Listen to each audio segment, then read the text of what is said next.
Hey guys, Joe here. Today we're carrying on with showing off some small knife makers. We're almost done with the last batch that I picked up in 2025. I've been carrying this for several months now, and I've really enjoyed it. This is the Snakebit Knives Chupacabra, which he described to me as kind of a plate carrier type of knife, grab and go, tactical, utilitarian, EDC type of blade. It's by no means a big chopper or beater, but it's something you can grab and definitely depend on if you need to. Did an absolutely phenomenal job with this. I approached him and was like, hey, I'd love to get a custom of one of your knives. We settled on this model. I kind of just let him do what he wanted to do. I gave him the rough idea of what I was thinking, and he absolutely nailed it. And I'm really excited to get another one from him in the future. He absolutely sold me on it. This has been a joy and has held up really well over the last couple months. So let's get into it. Small maker out of Arizona. If you want to learn more about him, I'm going to link his Meet Your Maker podcast episode down below. He says it much better than I ever could. It's his own words. He describes where his company came from, the name, everything. Really phenomenal. I'm also going to link his Instagram down below so you can see some of his work. It's genuinely the combination of utilitarian design and beauty. He makes truly works of art. It's gonna be hard not to blow smoke up his butt for this. I'm very impressed by him and what he's been able to accomplish. And the cool thing with him is he's not coming from necessarily the tactical world or the machinist world like a lot of other knife makers. He's coming from an architectural background. So he has that passion and experience for not just function, but also the aesthetic of the design, and he's able to deliver some really cool pieces because of that. And in this case, we have kind of what would be an East meets West. This is like a proper Western rendition of a Japanese tanto. And a tanto is not just a reference to the tip. A lot of people get that wrong. A tanto is a type of blade. It is a small dagger. You would have things going from yoroi doshi, which were used in combat, to, as commonly known, go through armor. They are meant to not necessarily pierce deep, but pierce many times without breaking at the tip, all the way down to smaller semi-tanto type knives like the kaiken or kwaiken, which would be carried in a more civilized setting, so to speak, for certain acts I cannot mention on YouTube without getting lit up. And this is more on the yoroi doshi spectrum of tantos, and he did a really great job with the blade here, keeping the meat behind the edge and the tip to really nail home that East meets West design. We'll get more into the parts of the blade here in a second, but just showing the size. It's kind of just under what a proper militarized tanto would be historically. We've got about a 4-inch blade, 4.5-inch handle. It's a little bit bigger than what I'm used to EDCing, but I've absolutely loved it. Bringing in some other knives here just to put that into context. Here is a Benchmade 940. So a little bit smaller, but not crazy so. Here is a Spyderco PM2, which is very close in overall length.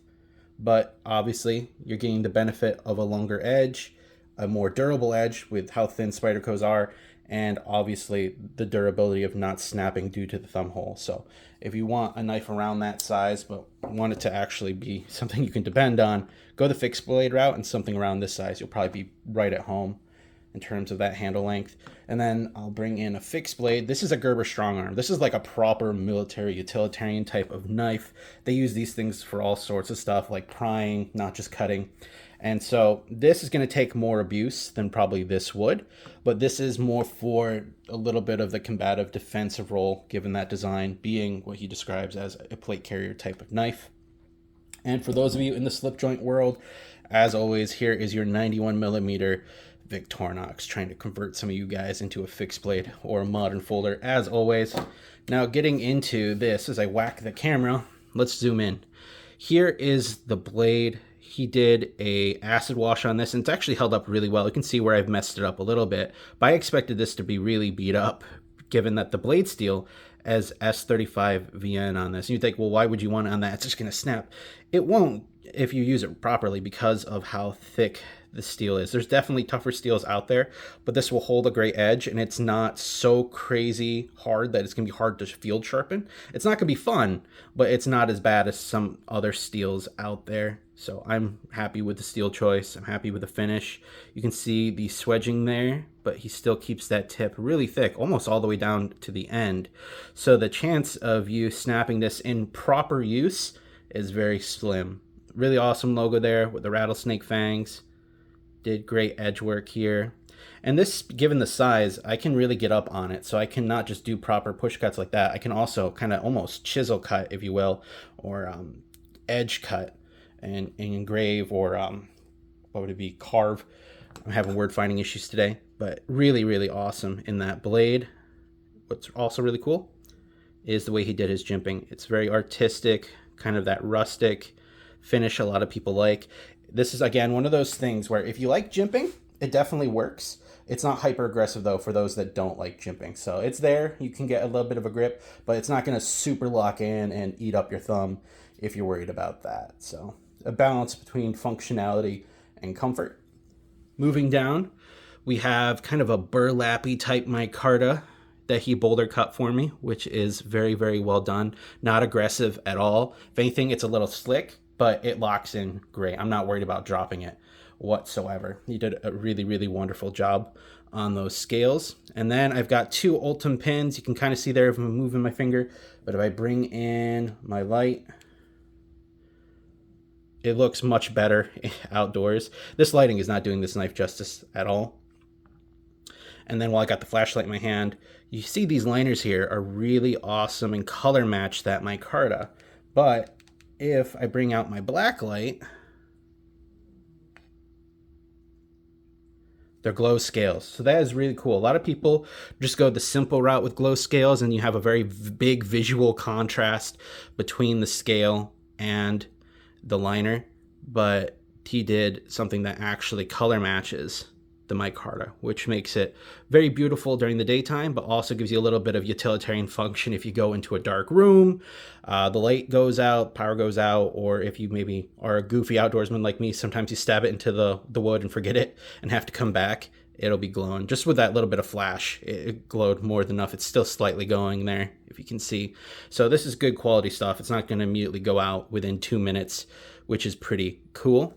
Moving down here, we have a little bit of a strike pommel, as well as a lanyard hole, and he stylized that there with a little bit of the same style as is on the thumb ramp right here. Very similar, and it's not aggressive or uncomfortable at all. Like, you get a really nice purchase on this if you want to come for a downward stab type of deal. That does not hurt at all. Locks you in a little bit, actually, which is pretty nice. So it's kind of like bottom jimping, if you will. Really, really well done.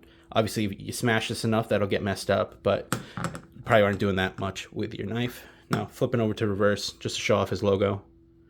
There we go. Snakebit Knives. Very, very well done. Very impressed with this knife.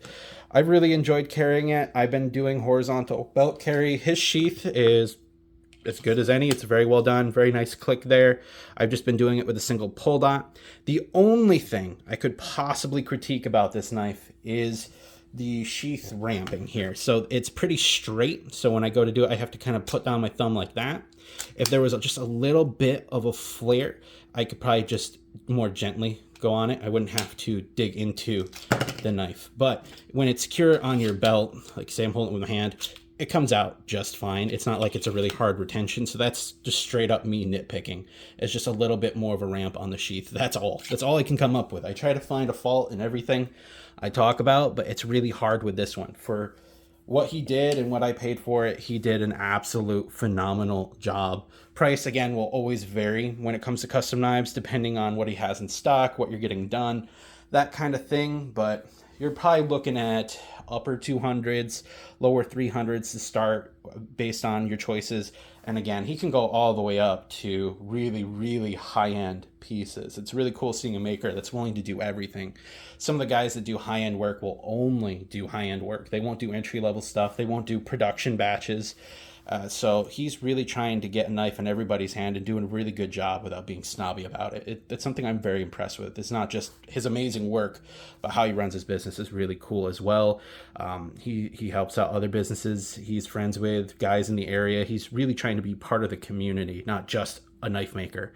And that's something I always respect, when someone shares the love and participates in the hobby all around and not just is there to make money. He does just phenomenal work, truly. So I'm going to stop glazing him, but I will leave everything in the description below. You're not going to be able to get a link to this because it is a custom product, but definitely check out the Meet Your Maker podcast episode. Check out his Instagram. If you have any questions, you can feel free to ask me when it comes to the Chupacabra. I'm looking forward to getting one of his more EDCable knives in the future. I'll probably do something a little bit more classy, or like I've seen him do like a black and G10 or Moonglow scales. I might get a smaller EDC fixed blade along that line.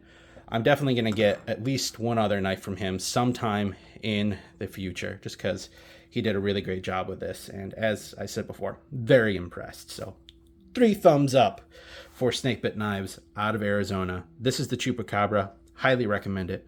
Very cool. Stay safe, stay informed, and I'll see you in the next one, guys.